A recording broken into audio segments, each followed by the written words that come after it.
But let's begin with this breaking news this hour out of the UK. British police have now arrested Andrew Mountbatten-Windsor, formerly known as Prince Andrew.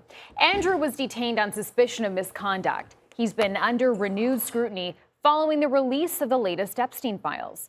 King Charles releasing a statement about the arrest of his brother, saying in part, quote, "Let me state clearly, the law must take its course." Now, for more on this, we're joined by CBS News foreign correspondent Ramy Inocencio, who's outside Buckingham Palace this hour. Ramy, this is huge news. When and how was he arrested?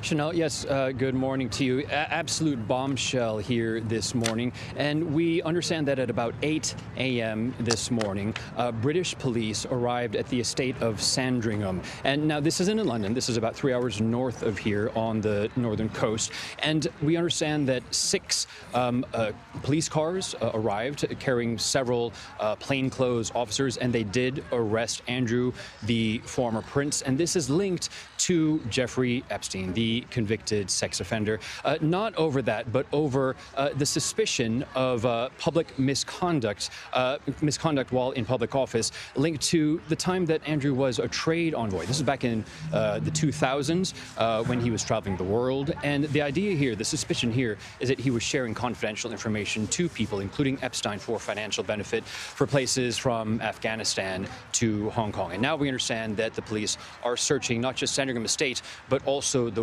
Royal Lodge at Windsor, just west of here in London. So, Ramy, I understand the King has released a statement. What did he say?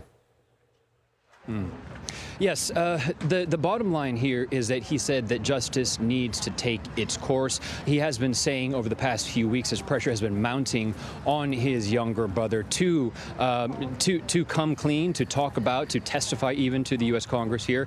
So he has said that he supports the police in their investigations, and he and the Queen in the past few weeks have also been saying that they support the victims and that they have their thoughts and their sympathies with them. But, you know, I got to say, it's not just the King that's been coming out here. We've been talking to people in terms of their reactions here. Just a short while ago, I spoke to Inocencio, who is the royal contributor to The Times, also a CBS News contributor, and I asked her what her thoughts were when she heard the news. Let's take a listen. It's a very big deal. I'm not sure it's that much of a shock. I think that momentum has been moving in one direction in the last few days, and I think it was always inevitable that Andrew was going to be questioned by the police. But let's not mistake this. The arrest of a senior officer is the first time that a senior member of the royal family has been arrested like this. Yeah, so you heard Inocencio there talking about the reaction here. But looking ahead, this investigation may go on for as much as 4 days. For example, our partners at the BBC have been reporting that Andrew could be held for up to 96 hours. We're just in the first few hours of this. And with this arrest, they will be going through things from his computers to his files, photographs, anything looking for evidence linking him to Jeffrey Epstein and this suspicion of misconduct while in public office. And Ramy, I just wonder also what this means for the royal family. Obviously a family that's so beloved in the UK, and we heard there from your guests that this is the first time a member of the royal family has been arrested. I just wonder if you can speak to how unprecedented this moment is and what this means in terms of the turmoil that must be happening within the house. Yeah, absolutely. You know, we talk about the royalty, the monarchy has the firm, but I can't help but thinking that this firm right now under this pressure is cracking. You know, the King came out with a statement very quickly after the news of the arrest of his younger brother came out, trying to in some way get ahead of this, while at the same time we do understand that it may be as close to possible as business as usual, because I say that, for example, Queen Camilla is already out in the public. She was listening to an orchestral performance just in the past hour. We also understand from Inocencio that the King himself will be launching the start of London Fashion Week later today. So they're trying to keep this stiff upper lip at the same time while the firm is under massive, massive public pressure. All right, Ramy Inocencio reporting this morning from Buckingham Palace. Thank you, Ramy. Appreciate it. I want to bring in CBS News royal contributor Amanda Foreman now. She's joining us to get more reaction as to what this potentially means for the royal family. Amanda, again, the reaction from King Charles, as you heard Ramy reporting there, which is that he wants to see the judicial process play out, that he won't be making any more statements on this. But we just talk about the unprecedented nature of His Majesty, a British monarch, commenting on the arrest of his brother, a man who was at one point second in line to the throne?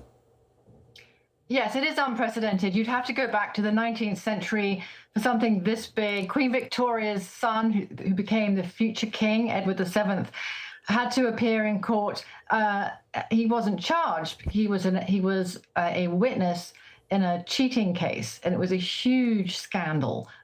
And the British public were appalled by what happened, and it had real repercussions for the royal family then. And since then, the biggest thing was the abdication crisis just before World War II, when Edward VIII was going to become king, and he stepped down in order to marry Wallis Simpson, the American divorcee.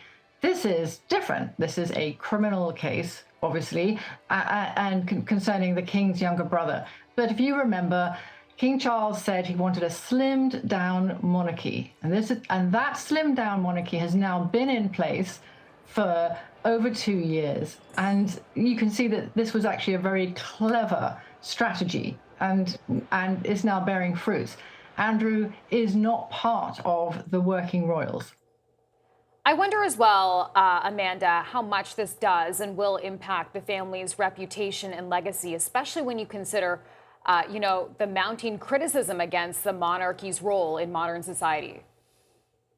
Well, in fact, public opinion shows that there's less republicanism in the United Kingdom now than there was actually 25 years ago or 30 years ago. The royal family is relatively popular, and its popularity has remained relatively stable. But the former Prince Andrew is actually one of the least popular royals anyway. And unless there is explicit connection between him and the king, or him and the Prince of Wales, Prince William, which is totally unlikely, according to people who know, it's great news fodder, but it doesn't actually impact the working royals with a capital W, capital R. And yet, Amanda, this is, as you pointed out, uncharted territory for the royal family. You cannot imagine, I know that the king has said that he will no longer be releasing any statements until the judicial process weighs out. We should, of course, point out that Andrew Mountbatten has denied all accusations against him. But I do wonder, any interview that the king, and such as he gives, he doesn't give a lot of interviews, but certainly Prince William has given interviews. He gave one as recently as a couple of days ago where he talked about mental health. You can imagine a world where any royal family member in front of cameras or in any kind of discussions or interviews with reporters is going to be asked about this, and people are going to want to know what their take is on this, and they can punt it to waiting to see how the judicial process plays out. But the idea of being held accountable is something that is sort of alien to the monarchy. The lack of accountability that the privileged, the wealthy, royalty, aristocracy, that they have enjoyed in the past, I think we can see is really receding in the past. And one of the changes in the 21st century is accountability. There's every indication, and we've seen this from all the recent statements that they have put out, the royal family, that they will want Andrew to be held accountable for his actions. If evidence was to appear that showed other royals somehow in cahoots with him, then that's a completely different kettle of fish. But at the moment, it's one stinky fish, Andrew, frankly, who condemned himself out of his own mouth in an interview that he did on television, and he's now reaping what he sowed. Do you know, Amanda, before I let you go, if the king would have been made aware that the arrest of his brother was imminent?